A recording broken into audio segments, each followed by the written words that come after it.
3, 2, 1. King Charles helped turn on a climate clock at a summit in London this afternoon. It triggers 150 similar clocks across the major cities of the UK, counting down the seconds to 2030. The estimated deadline for limiting climate change to 1.5 degrees above pre-industrial levels.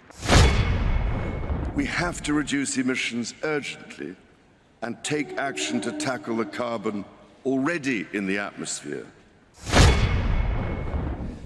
As we tackle this crisis, our efforts cannot be a series of independent initiatives running in parallel. The scale and scope of the threat we face call for a global systems-level solution based on radically transforming our current fossil fuel-based economy to one that is genuinely renewable and sustainable. We know this will take trillions, not billions of dollars. We also know that countries, many of whom are burdened by growing levels of debt, simply cannot afford to go green. Here we need a vast military-style campaign to marshal the strength of the global private sector. With trillions at its disposal, far beyond global GDP, and with the greatest respect, beyond even the governments of the world's leaders, it offers the only real prospect of achieving fundamental economic transition.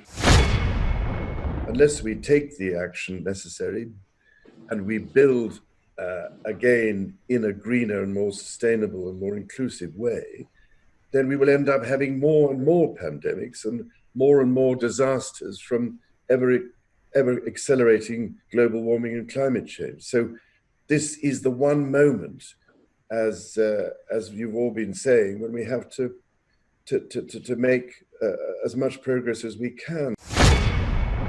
It is truly a great honor and privilege to welcome His Royal Highness, to welcome him back to the annual meeting.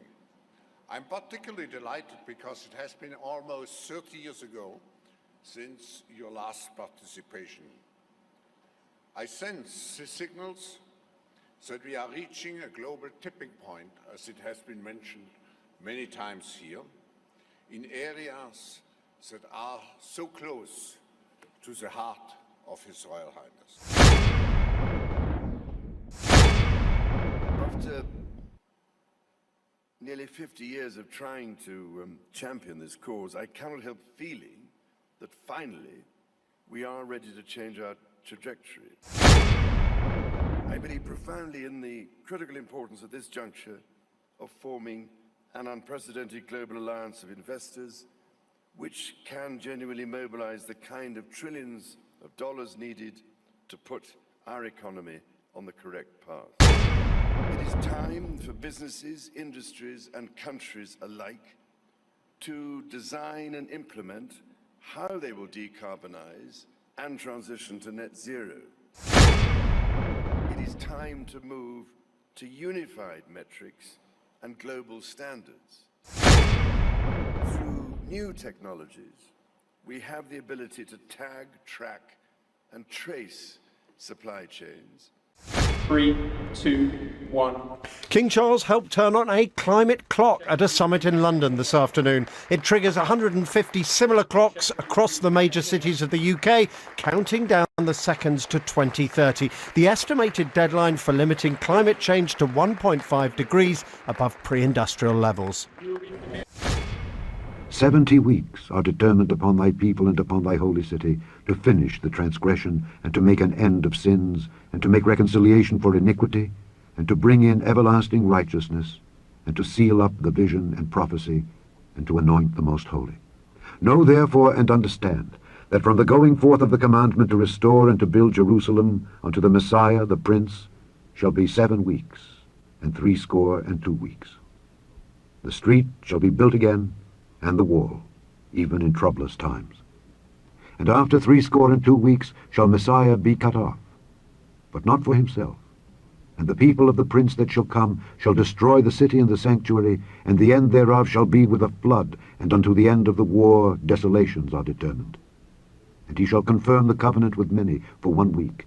And in the midst of the week he shall cause the sacrifice and the oblation to cease, and for the overspreading of abominations he shall make it desolate, even until the consummation.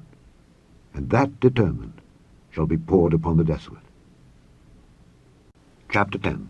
Climate change affects inflation, and inflation is the beast that all central bankers, whether they wear a green jacket or not, want to tame and discipline. Number two, because it affects our balance sheet. Whether it's a 3 trillion or a 7 trillion balance sheet, it is affected by climate change.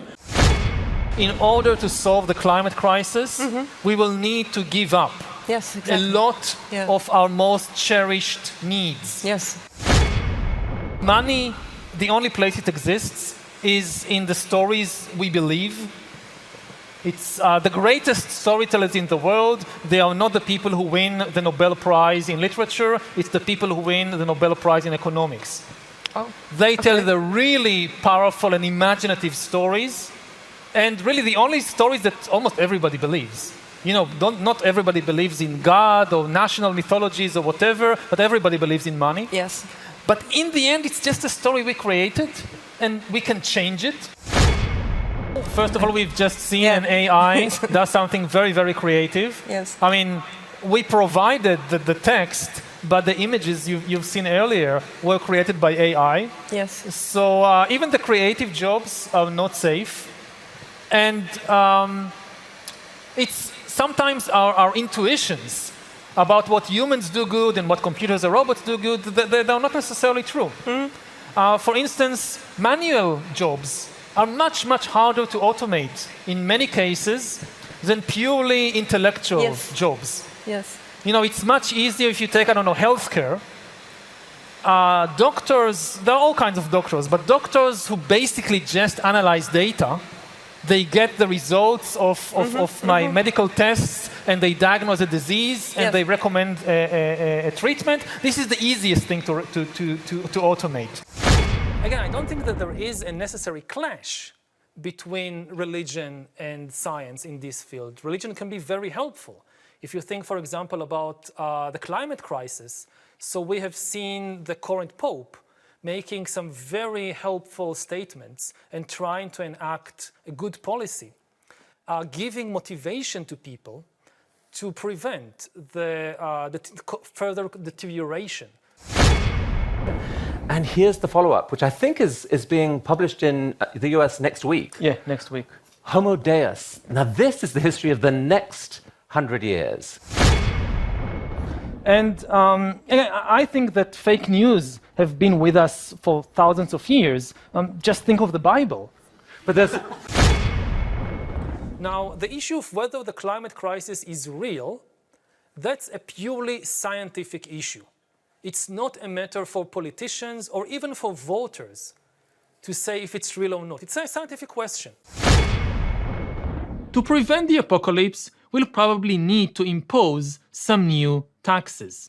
I'm in favor of an international tax funding the efforts we need to undertake in fighting poverty and the climate. I recalled France applied on itself 2 previously proposed taxes on airline tickets and on financial transactions. You'll agree with me that an international tax is international when it's adopted by all, and there are international taxes like socialism formally. It doesn't work in just one country.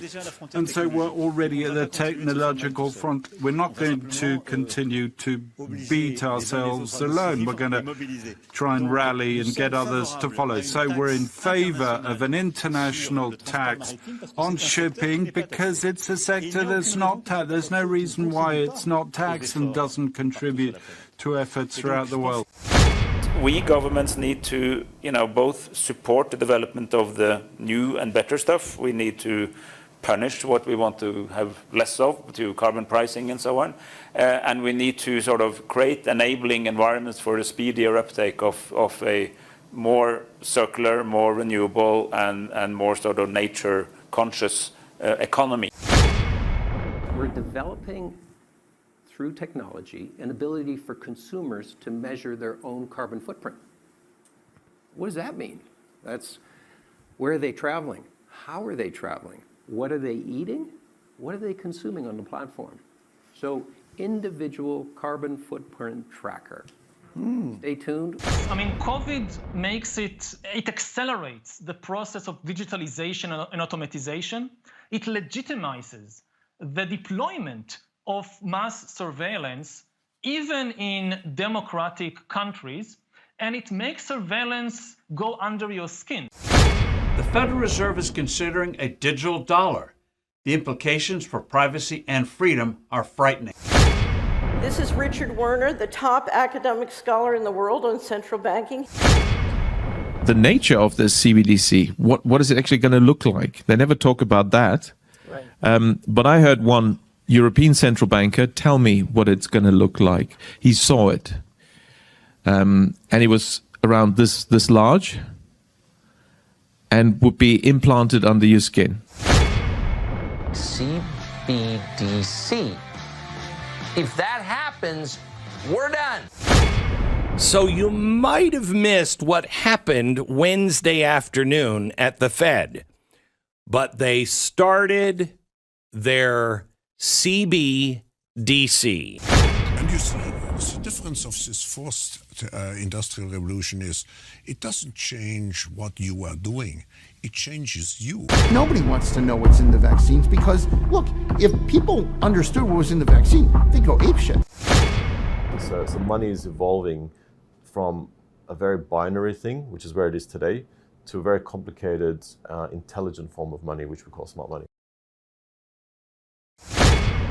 The financial system will become so complicated as AI takes over more and more of the action that it will be just too complicated for the human mind.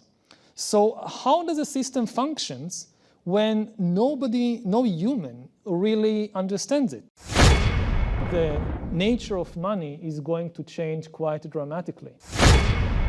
The old systems of trust and of ownership will have to adapt radically. This is Richard Werner, the top academic scholar in the world on central banking. He wrote the book and did the documentary, The Princes of the Yen, about the Japanese central bank. Here he is in Malmö, Sweden, in May.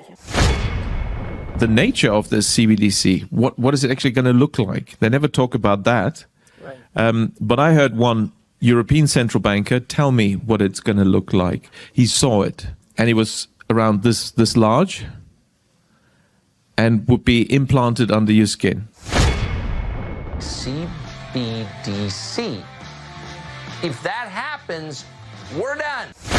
They started their CBDC. Maybe we should start having the conversation of, gosh, this looks like the mark of the beast. And one way to protect your money is by investing in precious metals, gold and silver. That's always been a great way to make sure that you keep your money and you keep it safe. When you go to bh-pm.com, use promo code TRUMP. That way, if you decide you want to invest in gold and silver, you'll save yourself a little bit of money.